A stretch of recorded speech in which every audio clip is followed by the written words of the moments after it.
All right. Hello. Welcome to the Rays Glaze. It is myself, the degenerate, and Drew back again.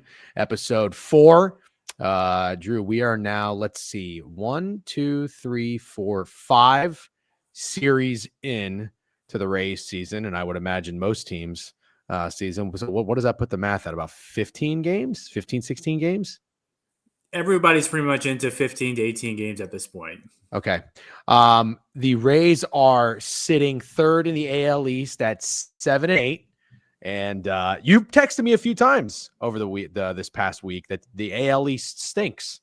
And I think you had some choice words for Well, the nobody. teams No, in it. I mean, they all look the same. I mean, you look at the race start. It hasn't been ideal, but the saving grace is nobody in the AL East is running away with it. Nobody looks very strong. All the teams look to have a lot of flaws.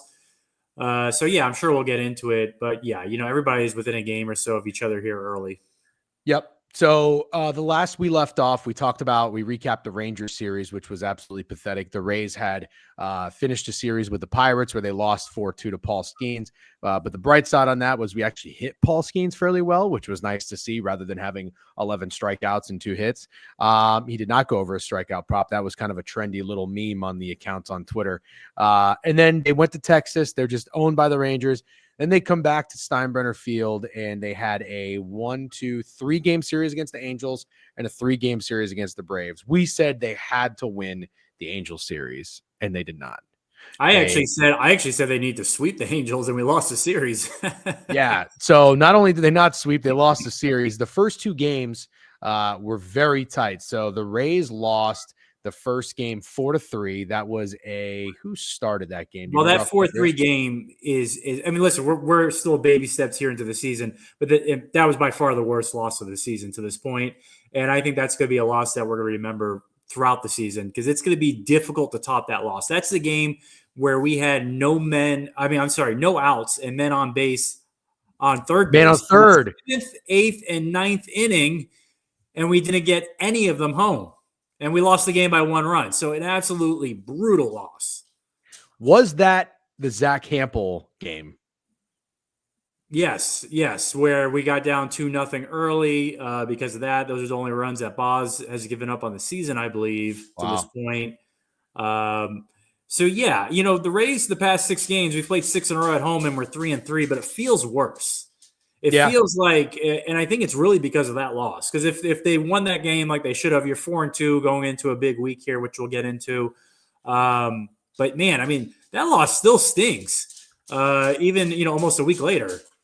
The theme for the Rays this season seems to be out hit your opponents, leave runners on base, because they did it again. Every time I look up, the Rays have 9 hits, which again, I'm just so not used to. So the hitting is there, it's much improved, but the scoring still is lackluster. But yeah, Boz did great. He kind of regressed, I guess you could say, a little bit in terms of what he did in his first outing. He went 7 innings and 3 hits, which is phenomenal. Kyron Paris had that home run where the Zach Hampel kind of interfered. Maybe he did, maybe he didn't, whatever. But 4 walks is not great for Boz. Game before that, I don't know that he had 1 walk. And he had, and I think he had 10 strikeouts. So 4 walks, 6 Ks. I got to tell you though, I tip my cap to the Angels. They were pretty scrappy at the plate. Also, just one thing to note: this was PTSD with the Rays. Kyle Hendricks looked like a fucking Cy Young candidate against us. Yeah. 5 innings, 2 hits. So we couldn't really get to him late. But yeah, we set history. I don't know if you mentioned that, but the 7th, 8th, and 9th inning with a runner on third, no outs, not scoring them. First time in MLB history a team has ever done that. Yeah, and to lose that game by 1 run, it's like, okay, you get your ass kicked and something random happens, who cares? But I mean, that's just that loss is brutal. Yeah, that was a bad loss. Now, bounce back bigly in game 2. They beat Kikuchi, who I was a little bit nervous about facing Kikuchi because he's such a good strikeout pitcher. But again, I'm having a tough time accepting these new Rays don't strike out. 5 Ks, 3 walks, 4 earned runs, 6 hits for Kikuchi. Pepiot did well. 5 innings, 6 hits, 3 earned. Wasn't that the Grand Slam game? That was the Caballero Grand Slam game in the first inning. Yep. So we had a Grand Slam and didn't really get anything the rest of the game. No, we got 1 run the rest of the game. We won the game 5-4. Game 3 in the Angels series was abysmal. Littell got blown up. But you know what? I'll take that loss any day over compared to the first loss of the series. So you said 3-3 out of these 2 series feels worse. I agree with you. However, at least it would have almost sucked if we did sweep the Angels and then a team like the Braves come in and kick our ass. That couldn't have been further from the case. I don't know if you watched the Saturday Braves loss, but I'm not going to say it was as bad as that Angels loss that I'm referring to, but it was a bad loss. We had bases loaded, no outs, I think in the 4th or 5th inning, and we got 0 runs out of that. As soon as I saw that, I said, they're going to lose this game. We were up at the time, but, the baseball gods, you continue to have men on second and third base with no outs, and you can't get anybody home. Yep. It is just beyond brutal. And then Cash making some head-scratching decisions. I think it was the 5th or 6th inning, so you can make the case to start, subbing batters, putting in pinch hitters. When we had that situation with against the Braves on Saturday, bases loaded, no out, it was 7, 8, 9, so not the ideal part of the lineup, but he doesn't pinch hit for Walls or Rortvedt in that situation. It's like, we're willing to pinch hit for Jonathan Aranda, we're willing to pinch hit for Brandon Lau, but we're not going to pinch hit for Taylor Walls and Ben Rortvedt. Like, what are we doing here? Aranda had a great game. He was 3 for 3, 3 RBIs. Believe he hit a home run. Yandy looks to get back into Yandy form. He was 2 for 5. He looked like he got his batting average up to, let's see, he is up to 210. That's great because he was down to 167 at some point later in the week. You talked about Kevin Cash's questionable decisions. You follow the Rays a lot longer than I have. And I mean, I know Kevin Cash is a big matchup guy. Obviously, the Blake Snell thing and whatnot. Righty on lefty, doesn't like that, even for the hitters. What is going through your head right now? Are you losing any sort of faith in Kevin Cash? I wouldn't go that far, but it's just annoying. It's just annoying. Right now, obviously, fast forward to a month, we're still having these head-scratching decisions that aren't paying off. Then, yeah, maybe I go to that point. But right now, just annoyed.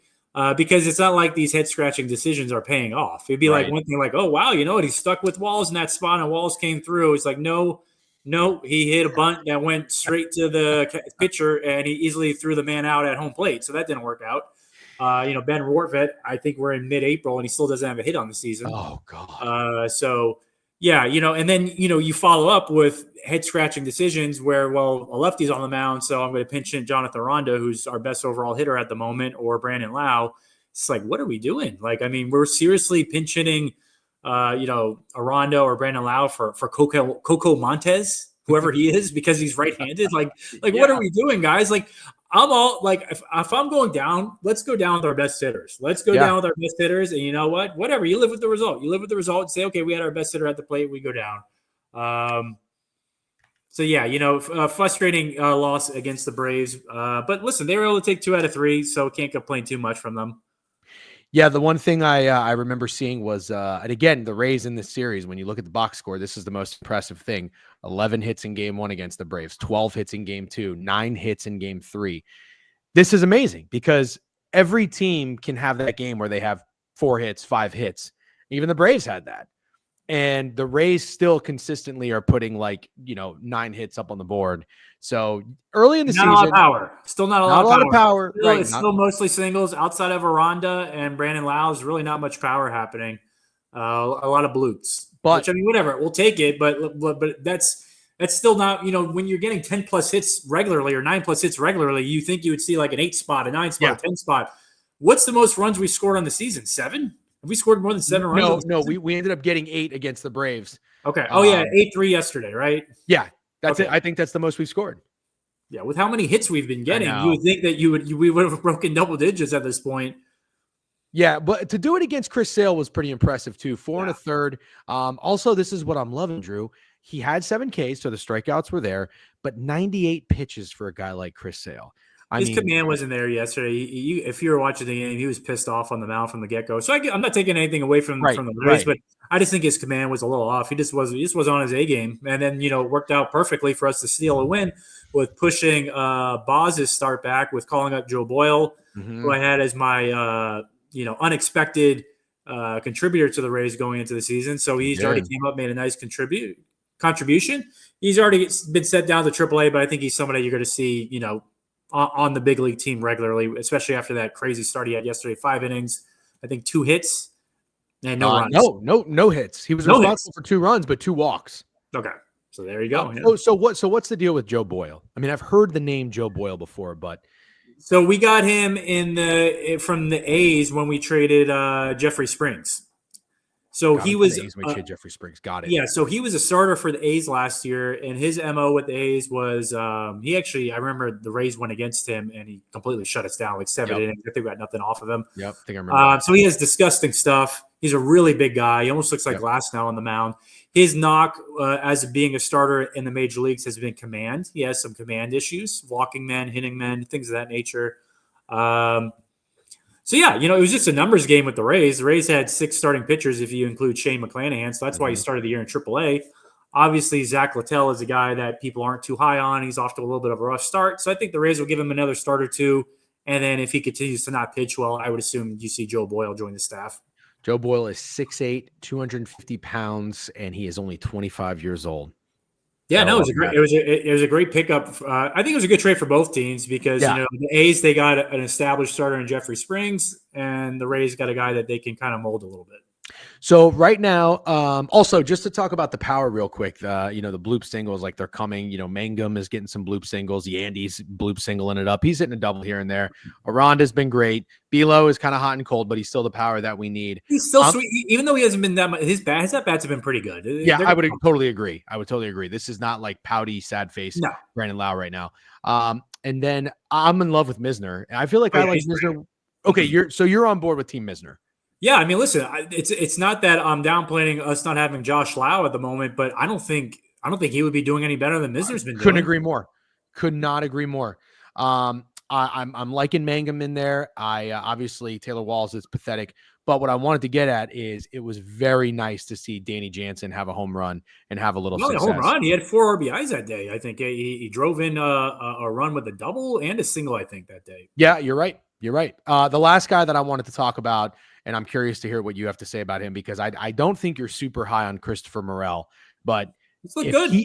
He's looked good. He blasted his first homer a couple days ago, and then he didn't do much yesterday, but he went 1 for 4 with an RBI. He's striking out a little bit, but he's batting .268, 4 RBIs, 2 stolen bases. I mean, look, this guy is imperative, I think, to getting the Rays. No matter how many hits we get, if we're scoring 4 runs a game or like 6 to 7 runs a game. Well, listen, going into the year, my biggest question mark on the Rays was going to be like our outfield. Our outfield looked terrible on paper. They've actually been pretty good. I mean, before DeLuca got hurt, he was playing well. Misner's been great. Magnum's been a surprise. Morel's been okay. The outfield has actually delivered. I can't complain too much, especially considering Josh Lau isn't even there. Yeah. No, I would agree with you. How do you feel about the bullpen after this week of games? They've been shaky. They haven't been that strong. I don't know if you remember last April, the Rays bullpen was terrible. I do. Yeah, they were terrible because I remember going into last year, everyone was like, the Rays have the best bullpen in baseball, and they were terrible. And then they ended up being by far the best thing of last year's 500 squad was after April, they locked it up. So I'm hoping the same thing is going to happen because, they're giving up runs pretty much every night, which is not what we're used to seing. No, I'm very spoiled as Rays fans, where like our bullpen maybe gives up 1 run, and now they're giving up multiple runs every night. So, hopefully that trend changes here soon. We're going to need it to change. I think I texted you the other day, and I thought we were about to have an excruciating loss against the Braves because I think we were up 3. No, it was 4-0 or 4-1. Mm-hmm. And you said 1 more run here should do it. And God, I felt terrible. I think we ended up, it was like 5-1, and then they scored 3. Oh, that's what it was. I remember. So it was a lefty. It was Mason Montgomery, who's a lefty pitcher, against Ozzie Albies. Yeah. And Albies is a lefty hitter. And I was thinking to myself, in this situation, Cash would pull Albies. Yeah. He would pull Albies. He would put a righty. He would put Christopher. He would put fucking Mead in. He'd put Curtis Mead in. And of course, the Braves leave Albies in, and Albies hits a 2-run home run. It's like, a lefty can hit a lefty every now and then. I like Mason Montgomery, but guys are getting a hold of one every now and then on him. Yeah. Well, it's kind of growing pains too. You got to live with it. He's got nasty stuff. This is his first full year in the big leagues. Can't pull the plug on it. You got to write it out and see if he stabilizes over the next few weeks. I think he'll be fine. I don't have a lot of concern about him. Okay. So all in all, I just wanted to pull up the standings here in the division, and then let's preview the week of games that we've got coming up. So everything is really tight in the AL East right now. You've got the Blue Jays at 9-7. You've got the Yankees at 8-7, the Red Sox 8-9, the Rays 7-8, and the Orioles 6-9. I would say the Orioles is by far the most expected, seeing them at the bottom of the division, given Especially how with their pitching. Exactly. Aflin's on Zach Eflin's on the IL, so I mean, oh yes, they don't have any pitching. Like I No. don't know how they can compete. And no I don't matter how either. good their offense is, no matter how good their lineup is, they don't have any starting pitching. I don't see how they can compete.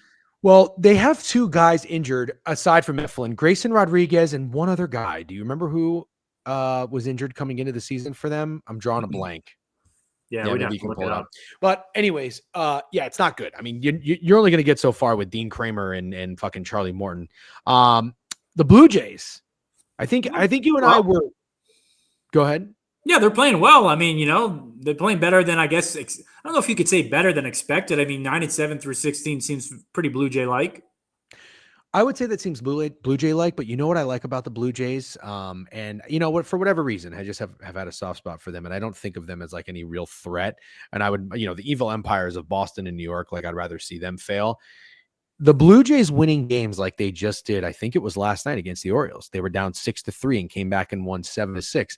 Then they go on a 4-game series outside, because they're a dome team. I think it's retractable, whatever. But they go outside and play in Fenway. It wasn't the best weather conditions, and they won 3 of those 4 games. And even in the 4th game, when you expect to be like, oh, they'll just pack it in. No, it's 3-3 going into extras.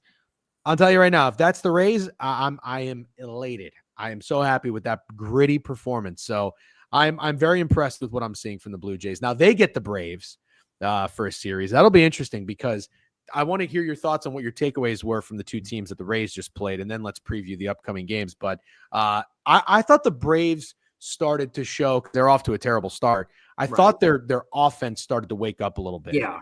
I think the Braves were really competitive. Do you remember the Astros last season? They started terrible. I didn't, but now that you mention it, I do. Yeah, and then they locked it up. I think they're going to be this year's Astros, where kind of below 500, maybe going into June, but then they'll turn on. Their lineup is loaded. Yeah, they can have 10 plus hits any given night. They have a lot of talent, and I guess the only thing where they can't fall too far behind, just because unlike the AL, the NL is so scary. Everybody's so good in the NL on the top side, whereas in the AL, you can kind of get around fucking off for a month or two. And the NL, I don't know if you can. That's a good point. What do you think about the Angels? Yeah, they play. I mean, listen, they outplayed us. They deserve to win that series for sure. They're a team that didn't go away. And then how they do against the Astros after us. I know they won at least one game.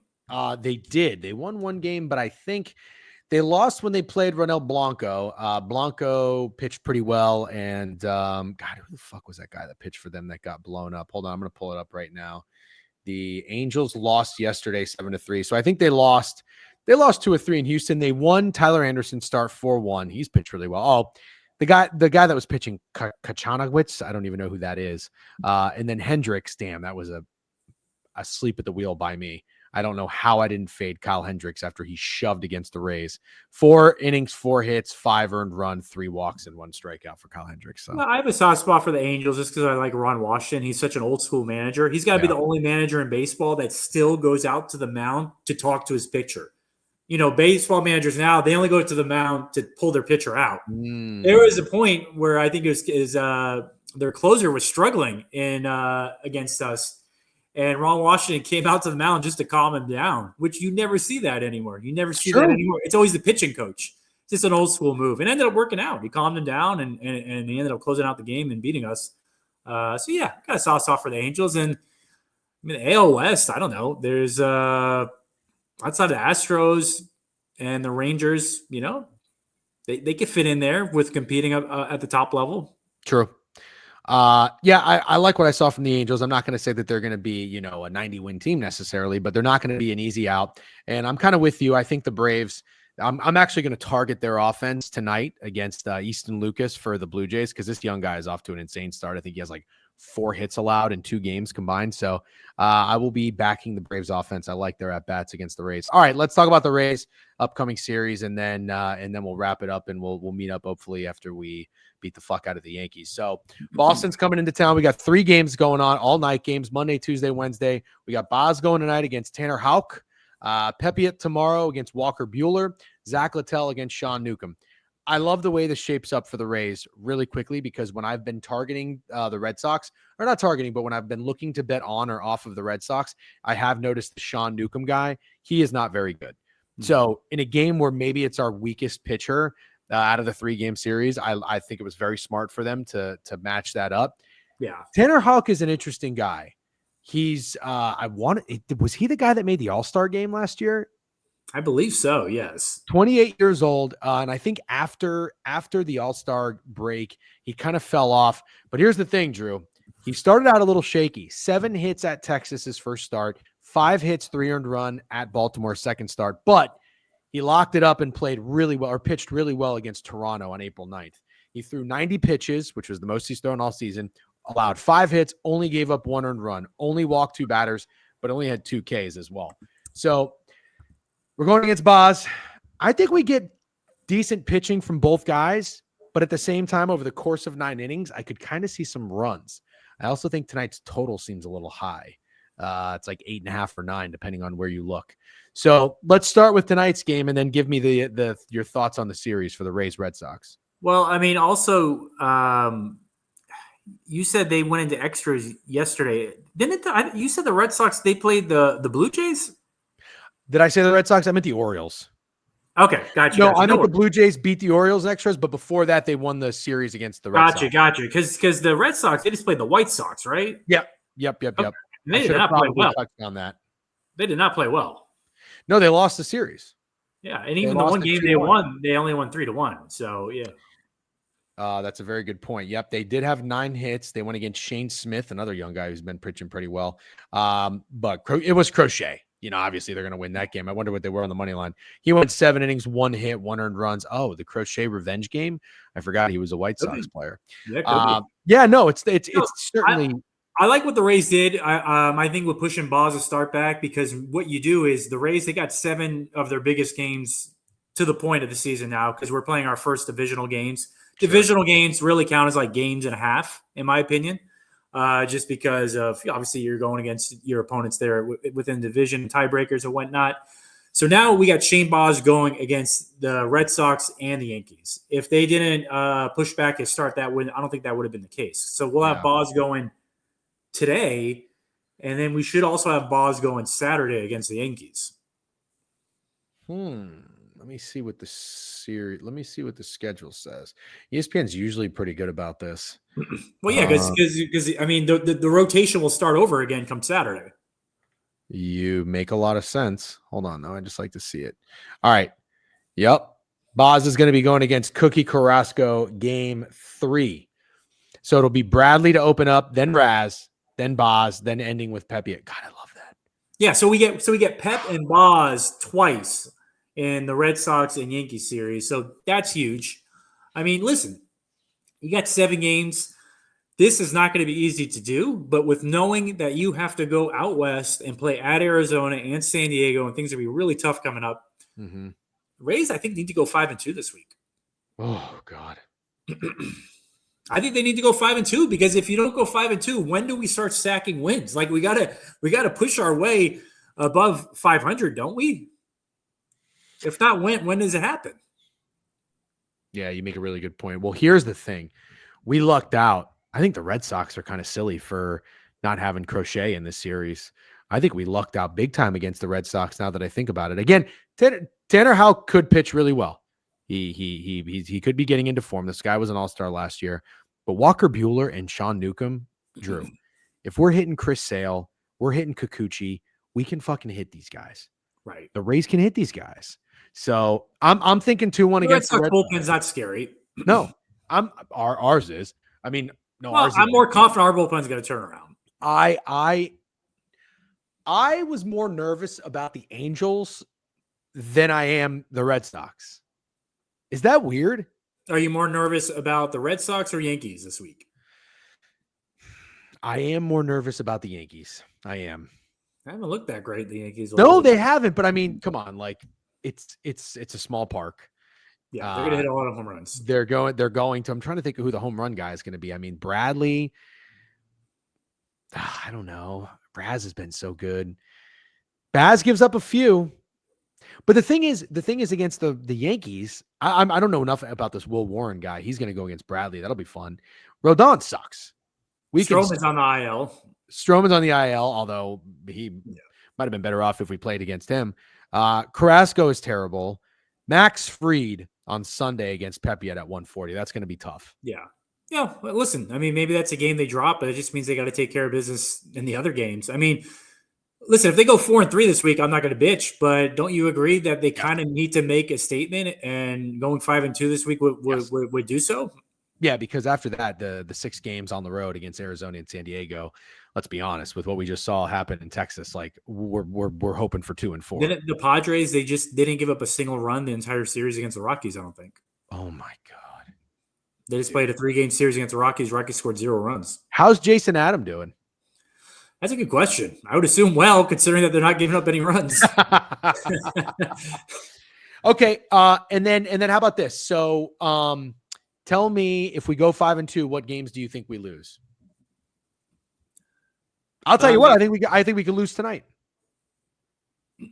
No. We need to win both the Shane Baza starts. Okay, but Buehler and Newcomb are bad. Here's the thing. If the Rays win tonight, Buehler is going to pull some Kyle Hendricks shit out of his ass and go 5 innings and allow 2 hits. Watch. That's what'll happen. Well, Newcomb, we're not losing to Newcomb. We're 7-8 right now, right? Yeah. So if we go 5-2 this week, we will be 12-10 going on our West Coast trip, and you would have a little pep in your step. You'd be feeling pretty good, right? Yeah. And if they go 4-3, you're 11-11. I mean, it's not the end of the world. You take that too. Right. All right. Give me a player that you think will shine throughout this week. Give me a hitter. Yandy. I think Yandy's coming. I want to see Yandy playing first base. He's played first base a handful of times. I want to see his lard ass out there, not just sitting on the bench all game. I think it helps him kind of get in the flow of the game more. It's kind of a different thing for him to just be sitting the entire game and then just, getting 3-4 at bats. I want him, in the field of the game. I want him playing more. The lineup is out for tonight, and they're going against me because he's actually DHing. But hey, listen, our first 6 batters tonight, you're going to like this. Yandy, Bilal, Jr., Aranda, Morel, Misner. I love it. Yandy, by the way, is on a 3-game hit streak, and he's got 2, 1, so 5 hits in the last 3 games, 7 in the last 5 games. That is what we needed because Yandy was off to a really rough start. And if anybody is keeping track, his batting average got down to 143, and it is back up to 210. That is fun. Okay, I absolutely love that lineup. The one thing I want to see before we shut it down, what is Tanner Houck's stats? I hope some Red Sox fans not listening to this rolling over because I'm mispronouncing. Shane Baz last year against the Red Sox pitched very well. He did. Pitched very well against the Red Sox last season. So Tanner is, Yandy is 3 for 10 with 4 strikeouts against Tanner. Bilal 1 for 7, Junior 1 for 5, Aranda 2 for 7. No strikeouts and a walk. We love that. Morel 0 for 6, Walls 1 for 5 with 2 RBIs, and Jansen 1 for 2 with a walk. How much better is our lineup going to feel when Hassan Kim's in it? Oh, dude. When you got Hassan Kim hitting 7th or 8th, like, oh my God. And if Jansen could just normalize, I'm not asking Danny Jansen to be great. Can you just be normal? Can you hit 210? Can you hit 215 and just be whatever? Yeah, I mean, if we could get Hassan Kim, doing his 245, 250, being an everyday player, and if you could get Danny Jansen just up to 220, 215 at the bottom of our lineup, man, things are going to be looking up. Yeah, I couldn't be more with you. I could not be more with you. I'm excited. So what's your prediction for the week? I'm going out on a limb. I'm saying 5-2. What do you say? I think 4-3. Okay. I'm a little bit nervous. I do think we go 2-1 against the Red Sox. I'm a little bit split on which game is lost because I am worried about tonight. I have to tell you, even after I just told you that lineup. And Shane Baz has pitched well against the Red Sox. I know. But here's the thing. I guess you know what? I take it back. It's not even about that. It's more about I don't fear Walker Buehler or Sean Newcomb at all. And I think the Rays are going to have 9 to 12 hits again against those two pitchers. It's just a matter of fucking the bullpen not blowing it and getting guys across the plate, which I think they'll do. I think those are going to be 7-5, 6-3 wins. Tonight could just be a little bit weird. I don't know. And then against the Yankees, I'm really only worried about Fried.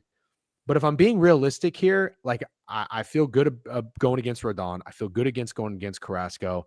The guy that scares me is Will Warren. That opening night game Friday, Will Warren and Bradley. I mean, do you know what Bradley's numbers are against the Yankees? No, I just know Bradley's really struggling in the first inning. Once he makes out the first inning, he's great. But Yeah. I mean, I don't know why he's starting so many games rough. Yeah, I don't either. I was going to pull it up here and see if it showed anything. No, it doesn't. Yeah, I don't know. I'm a little bit worried that we go 2-2 against the Yankees, but I'm feeling really good about 2-1 against the Red Sox. So I'll say 4-3, but I'm pulling obviously. How about this? I say we sweep the Red Sox, we win all 3, and we split with the Yankees. Okay. That's what I'm calling. Either what I'm going to predict is this. Either Will Warren or Carlos Rodon is going to have a wacky, really good performance, and it's going to suck. Because again, if Kyle Hendricks can do it, one of these motherfuckers can do it. So yeah, and then there's going to be some weird divides because there's going to be so many Yankee fans. Yep, in that small stadium, it's going to be majority Yankee fans. So yeah, nice weather. Oh yeah, it's perfect here. It's crazy. Dude, they just played in a 40-degree weather, rainy day against the Giants and still scored 8 runs. Yeah. All right, Drew. That's been the Rays, Glaze. We're looking for a big week before the Rays hit the road. You need to be above 500 or at least 500 going out west. There's really no reason not to. The team's sitting at home. They're chilling. They've barely done any travel. For the most part, we're fairly healthy. So they need to get it done. I mean, the bats have looked good. It's just about finishing. We just got to finish. It's just like, not leaving with blue balls. Like, can we finish and get men home? Because we're getting men on second and third base. We've just got to find – it's just like I think it's kind of in our head a little bit from last season. That was such a problem that, until we could break through, it's always going to be there. I'll give you my guy, my surprise. Who'd you say, Yandy? I said Yandy is having a big week. I mean, I'm in love with Misner. I'll switch it up a little bit. I'm going to go Morel. Yeah, I'm going to go Morel to have a big – he's looked good. But he's going to break through. I mean, keep in mind, this is a guy who just hit his first home run 3 games ago in the series opener against the Braves. Didn't really do much after that. 1-8 in the next 2 games. I think he's going to put together some more 2-for-4 type games. So I'm looking forward to that. All right, Drew. It's been the Rays, Glaze. Thank you. Go Rays. And we will check you guys later this week or next week. All right. Bye-bye. Rays.